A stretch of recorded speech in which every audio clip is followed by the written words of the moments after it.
Hey guys, this is Red Dead Railroad here, and today I have a video that was pretty much unplanned. This is a last minute video, and I figured, you know what, this would be kind of cool to have something to put out for the 4th of July, since it's America's 250th, so I figured, you know what, let's do a video with the train set I just bought. It's old new stock. It's an old-time locomotive, and I figured, you know what, an old-time train set would be pretty neat for the 4th of July, so... And besides, you don't really see anybody talk about the Bachmann 440 locomotives in N-scale anyway, so... Anyways, without further ado, let's get into this unboxing and quick review. Here's the box. It looks pretty interesting, you know. I think this is from 98. I'll have to check that again, though, but... Looking at the box here, the 440 in particular looks like the HO scale version. So it looks like they have the entire old-time HO consist that they use for this N-scale box art, which I find pretty funny. If you look over here, there's like... It looks like horn hook couplers, I think. Yeah, if you look at the end of the caboose, that's definitely a horn hook coupler. So they've used the HO scale 440 as the box art for the N scale one. Anyway, here's the Jupiter. This is kind of like the reason I bought this. Looks pretty good. It's got the newer blue paint scheme on it instead of the old red one. Then we get this Central Pacific water car, it looks like. We get this Central Pacific, this green and yellow box car. Central Pacific flat car with stakes. Central Pacific gondola car, and the Central Pacific bobber caboose. So pretty standard set. Pretty much all the stuff they have in HO scale. Again, here's an overview of the box. Pretty standard packaging for Bachmann. Doesn't look like much has honestly changed since whatever year this was produced, which I think was 98. If we look at the side, I saw the somewhere around here. There is the actual production year stamped onto it. Oh, here it is. What is it? 98. Yep. This set is literally 4 years older than me. Anyways, let's get this thing unboxed. Alright, hopefully everything will be in camera view here. It was a bit difficult trying to set this up and trying to be able to see everything going on, so...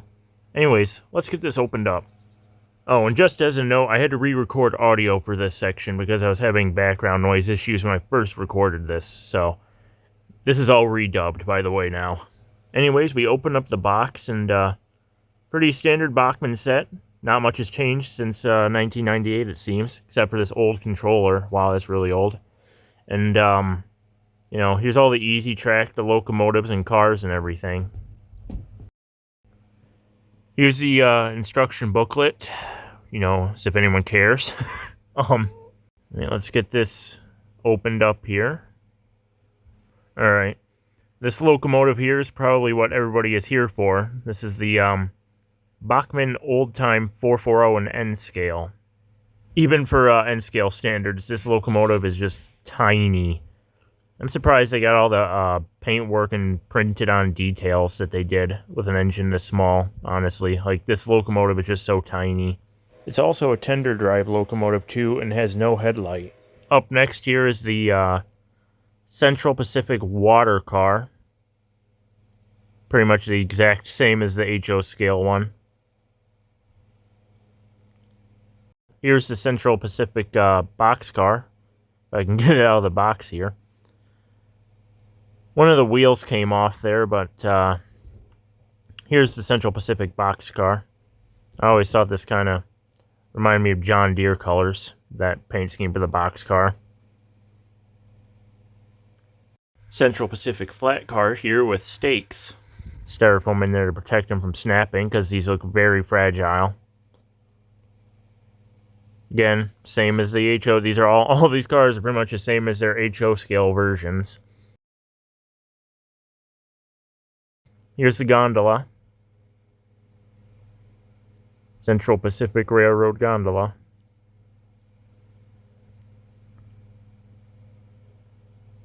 And finally here is the Central Pacific bobber caboose. Again, exact same as the HO scale bobber caboose, just shrunk down to N scale.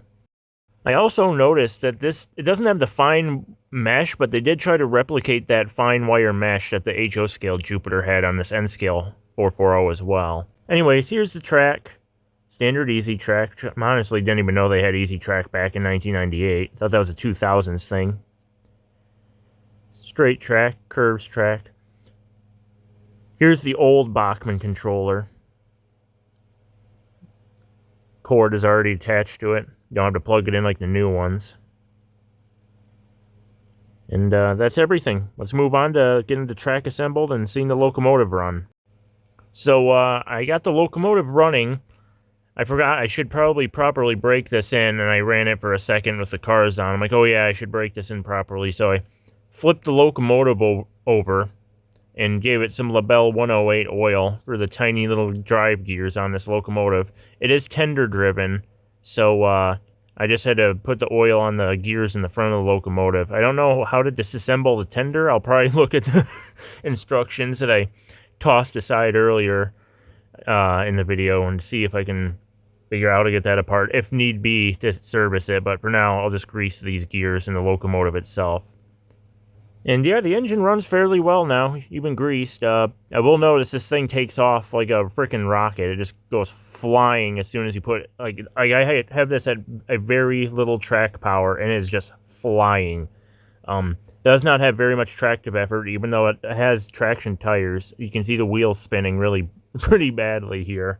But yeah, this definitely isn't the best N-scale locomotive out there, but it's like, besides Atlas, it's like the only old-time steam locomotive out there until Bachmann's new 10-wheeler comes out. So, all in all, I think it's a pretty decent little locomotive. I definitely would not spend more than like $50 at max on one of these. And there's a lot of people on eBay selling these for just absolutely stupid prices. Like, I've seen them go like almost to $150 before, and I don't know why. These models are absolutely not worth anything near that.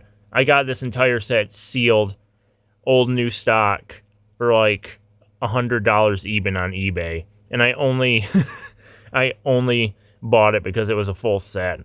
If this engine was, you know, just separate for $100, I wouldn't have bought it. But, you know, you get all the tracking cars and the controller, so that kind of makes the $100 price point worth it. So if you can get a really good deal on one of these locomotives, and you like N-scale old time, and say, you know what, you can get it, but I absolutely would not recommend spending at max more than $50 on one of these things, because they're just not very good quality. They are old Bachmann. I think the tooling is from the 70s.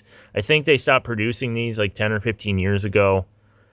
And now they have the 460 coming out, which I'm sure is going to absolutely just smoke this thing. But, you know, if you can get one cheap, I can recommend getting it, but do not spend, you know, a ton of money on this, because it absolutely is not worth more, like I said, at most, than $50. Anyways, though, I hope you all enjoyed the video. For all my American viewers, I hope you all have a fantastic 4th of July and happy America 250th. And for my international viewers, I hope you have an equally enjoyable day as well, wherever you're from. Thanks for watching, and I hope you all have a lovely day.